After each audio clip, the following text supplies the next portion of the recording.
안녕하세요. 법무법인 디라이트의 안희철 변호사입니다. 지난 시간에 주식 보상제도, 그다음에 RS에 대해서 제가 자세히 설명을 드렸는데요. 요번에 우리 정부에서 우리나라에서 2024년 7월 10일부터 벤처기업법상 성과조건부 주식을 시행하게 되었습니다.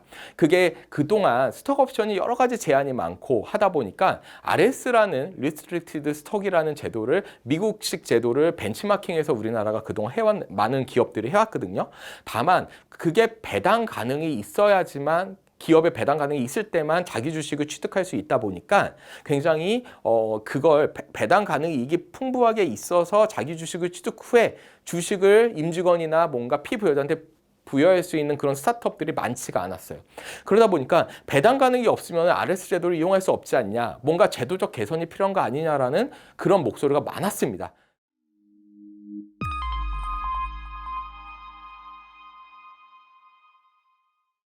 그러다 보니까 우리 정부에서 2024년 7월 10일부터 이 성과조건부 주식을 시행하게 된 거예요. 그래서 그럼 과연 벤처기업법 개정에 따른 성과조건부 주식이 뭔지에 대해서 제가 오늘 자세하게 설명을 드리겠습니다. 한국식 RS 제도, Restricted Stock이라는 제도의 한국식으로서 성과조건부 주식 제도를 만들고 올해 24년 7월 10일 날 시행을 시키는 겁니다. 자, 그래서 이거의 가장 큰 장점은 아까 말씀드렸지만 배당 가능이익이 없더라도 자본 잠식이 안 되는 한도까지는 자기 주식을 취득할 수 있어요.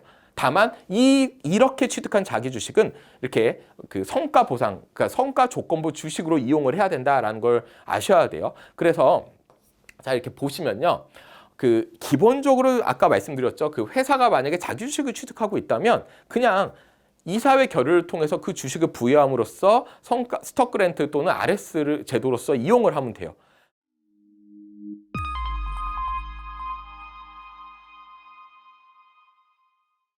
만약에 자기 주식이 없다? 그럼 어떻게 해야 돼요? 자기 주식을 취득해서 그걸로 이제 부여를 해야 되는데 그 취득이 문제입니다. 자, 자기 주식을 그럼 어떻게 취득을 해야 되냐라는 건데요.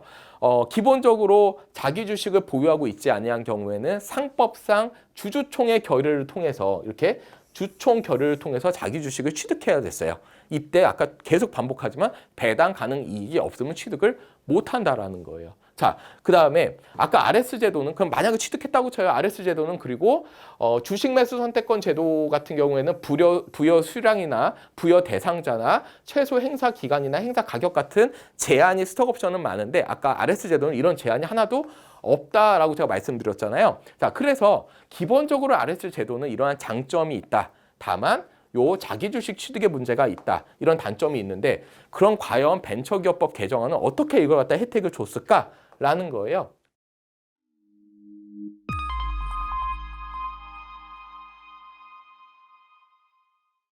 벤처기업 첫 번째, 자본 잠식이 일어나지 않는 한도 내에서는 자기 주식을 취득할 수 있다. 이게 핵심입니다.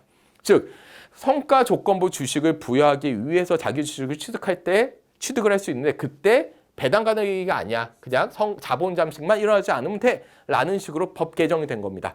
그래서 이게 특별법으로서 벤처기업법상 비상장 주식회사인 벤처기업은 기본적으로 자기 주식을 훨씬 더 쉽게 취득할 수 있게 되었다라는 거예요.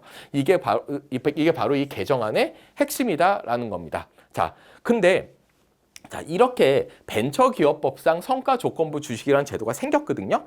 이제 7월 10일부터 시행이 되는데 그러면 과거에 우리가 RS 제도 때 이용했던 방식, 즉 상법상 이용했던 이 방식, 아까 자기 주식 취득하고 그다음 자기 주식 처분하는 이 방식으로는 혹시 주식 보상을 할 수 없나요? 라는 의문이 들 수 있는데 아닙니다. 상법상으로도 그대로 이용할 수 있지만 벤처기업법상으로 배당 가능이 없을 때는 이 벤처기업법상 성과조건부 주식 제도를 이용하면 된다라는 거예요.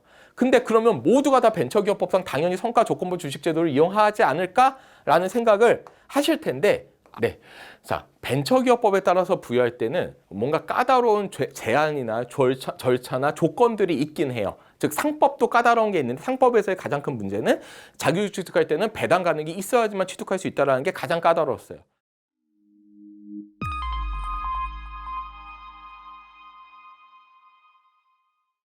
근데 오히려 벤처기업법상 성과조건부 주식은 배당 가능이 없어도 자본 잠식이 안 되면 가능하다라는 거에 대해서 자기주식 취득이 아주 좋은 장점이에요. 그런데 이때 또 뭐가 까다롭냐?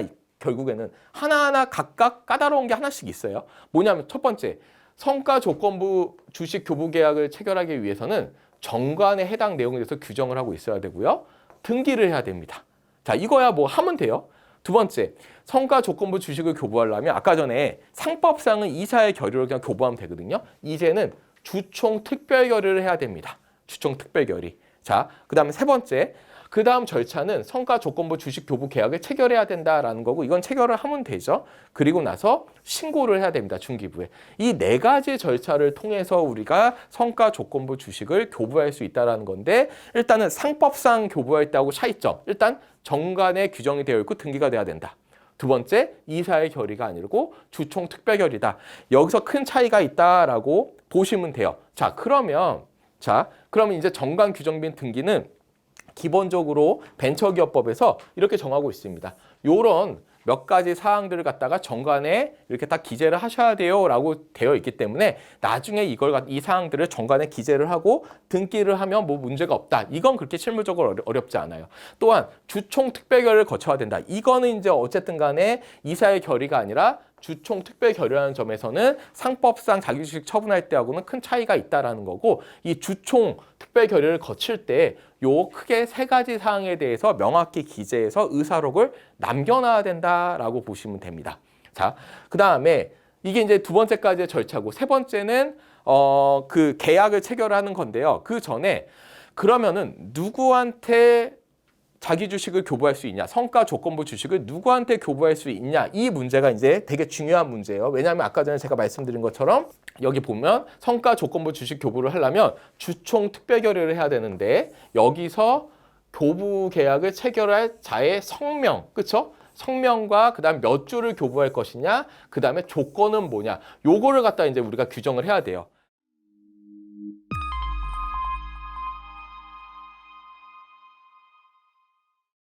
그러면 이 각각에 대해서 과연 벤처기업법 개정안에서 이걸 별도로 제한을 두고 있냐라는 건데요. 첫 번째, 아까 제가 상법상 자기주식 교부할 때 어떻게 말씀드렸죠? 아무한테나 교부할 수 있다고 했잖아요. 그렇죠? 아무한테나 교부할 수 있는데 벤처기업법상 성과 조건부 주식은요. 그렇지 않습니다.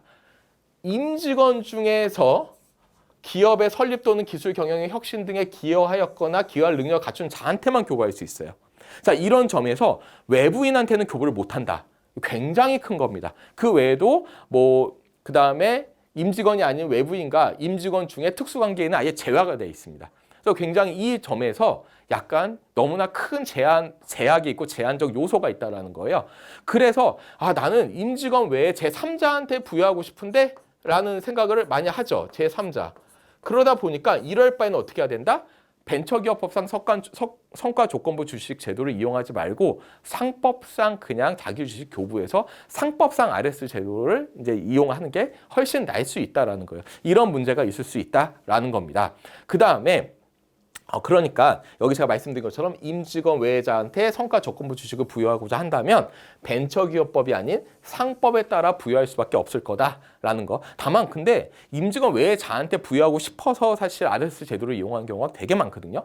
그래서 그런 경우에는 성과 조건부 주식 제도를 이용하면 안 된다. 벤처기업법상 상법으로 가라라는 거예요. 그 다음에 또 큰 문제. 기본적으로요, RS 제도, 상법상 RS 제도는 재직을 하던 뭐 하던 그냥 주식을 주면 되는 거였어요.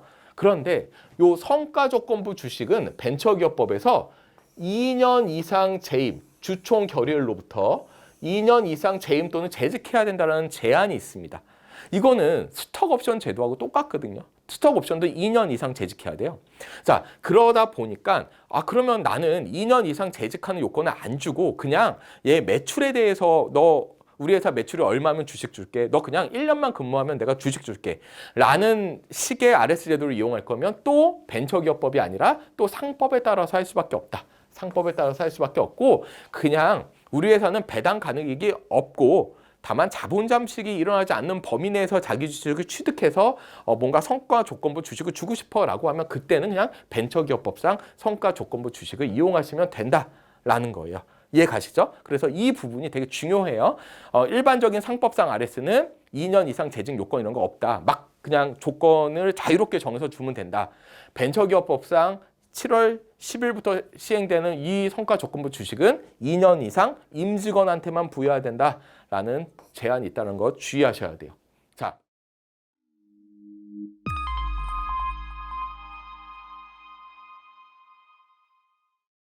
그 이후에 성과조건부 주식교부 계약을 체결하면 그 계약서에 대해서 주주들이 언제든지 열람을 할 수 있도록 그러니까 그 열람권을 보장해야 되고요. 그다음 요 성과조건부 주식계약을 체결하면 요 계약에 대해서 중기부한테 신고를 해야 됩니다.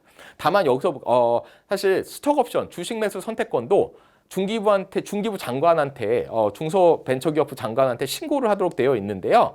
그런데 중소벤처기업부 장관한테 신고를 안 한다 하더라도 그 스톡옵션 부여 자체의 효력이 부정되는 건 아니었어요. 그러니까 그래서 요 성과조건부 주식교부를 한다고 했을 때 신고하는 의무가 있는 건 맞지만 신고를 안 한다고 해서 효력 자체가 무효가 되진 않을 거다라는 생각이 듭니다.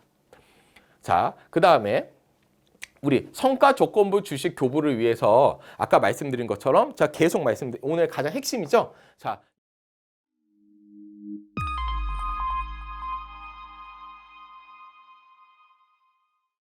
벤처기업법상 성과조건부 주식을 갖다가 교부를 하려면 자기 주식을 취득을 해야 되는데 그때 뭐냐? 배당 가능 이익이 있을 필요가 없고 이거는 무조건 어떻다?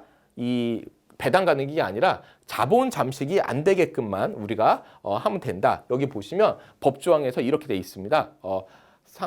직전 결산기에 대차 대조표상의 순 자산액에서 자본금을 뺀 금액을 한도로 하여 자기 주식을 취득할 수 있다고 돼 있어요. 요 직전 결산기의 대차 대조표 상의 순 자산액에서 자본금을 뺀 금액 이게 바로 자본 잠식이 이루어지지 않는 금액을 한도로 하여 자기 주식을 취득할 수 있다라는 말이거든요. 그래서 요게 바로 오늘의 핵심이고요. 이거 한도 내에서 성과조건부 주식 교부를 위해서 자기 주식을 취득할 수 있다라는 거예요. 자, 이게 가장 큰 장점인데 단점이 뭐다? 임직원한테만 부여할 수밖에 없고 2년 이상을 재직하는 조건을 만족시켜야 된다라는 거예요.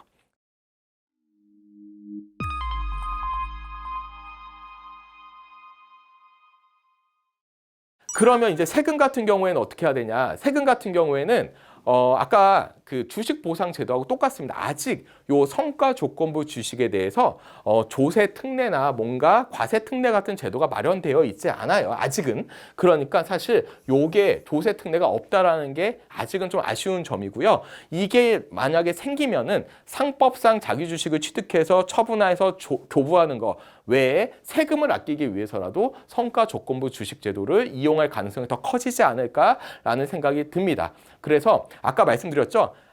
주식 보상이나 RS 제도는 피부여자가 주식을 온전히 자기 소유를 가져갈 때, 즉 소유권이 완전히 귀속될 때 세금을 준다. 세금을 내야 된다라는 거예요. 즉 베스팅 될 때 과세될 것으로 판단이 되고 요 성과 조건부 주식 역시도 베스팅이 이루어질 때, 즉 온전히 주식의 소유권을 넘겨줄 때 그때 세금 과세가 될 거다라는 거예요. 이 점에서 우리가 잘 주의를 하셔야 된다라는 겁니다. 아까 제가 주식보상제도나 RS제도에서의 세금을 이 표를 통해서 이 그림을 통해서 제가 말씀을 드렸는데 똑같습니다. 아직은 과세, 조세에 대한 특별한 규정이 없어요. 성과조건부 주식에 대해서. 그러다 보니까 근로소득세를 과세해야 된다. 그 주식을 받으면. 아직은요. 그리고 나서 나중에 주식을 팔면 매각 차익에 대해서 양도소득세를 내야 된다라는 거예요. 그래서 아직은 세금적인 부분이 정비가 안 됐지만 향후에 세금 문제가 좀 정리가 돼서 정비가 되면 그러면 이 성과 조건부 주식이 좀 더 활성화되지 않을까 생각을 합니다. 정리해보면 주식보상제도 또는 RS는 상법상 법조항들을 이용해서 자기 주식 취득했다 처분하는 거니까 아무런 특별한 그 베스팅 제한이나 뭐 피부여 대상이 임직원이냐 아니냐 이런 제한이 없었다. 그래서 굉장히 좋았다. 근데 다만 배당 가능이 없어서 그 제도를 이용하지 못했다. 일반적으로. 이게 이제 장점이나 단점인데 요 성과 조건부 주식 제도는 7월 10일부터 올해 시행이 되는데 배당 가능이 없어도 기본적으로 배당 가능이 없더라도 자본 잠식이 이루어지지 않는 범위 내에서는 취득할 수 있어서 너무너무 좋아졌다. 다만 임직원한테만 부여할 수 있고 주총 결의로부터 2년 이상 재직해야 되니까 이 제한이 좀 많이 한계로 지적되고 있고 이 제한이 좀 활성화됐는데 약간 문제가 될 여지가 있다라는 생각은 들어요. 그래서 이 성과 조건부 주식 교부에 대해서 과세 특례라든가 이런 제도적 정비가 향후에 더 되면 더 활성화된 제도가 되지 않을까 생각이 됩니다. 아직은 시행되려면 6개월 정도 남았는데요. 이 제도가 앞으로 정비가 되면서 아마 굉장히 스타트업들한테 주식 보상을 해주기 위해서 좋은 제도로서 이렇게 정비가 돼서 이용이 될 수 있을 거라고 생각을 합니다. 앞으로도 제가 이 제도 정비되는 과정에서 제가 또 필요하면 또 여러분들 앞에서 강의도 해드리고 뭔가 정보를 드릴 테니까 그때 또 제가 찾아뵙고 인사드리도록 하겠습니다. 오늘 성과 조건부 주식 제도를 포함한 스톡 그랜트 즉 주식 보상 제도에 대해서 제가 말씀드렸는데요. 질문 있으시면은 제가 이 맨 마지막 페이지에 제 이메일과 연락처가 있으니까 연락 주시면 제가 의견 드리도록 하겠습니다. 긴 시간 동안 고생 많으셨고요. 다음에 또 더 좋은 법률 강의로 찾아뵙겠습니다. 감사합니다.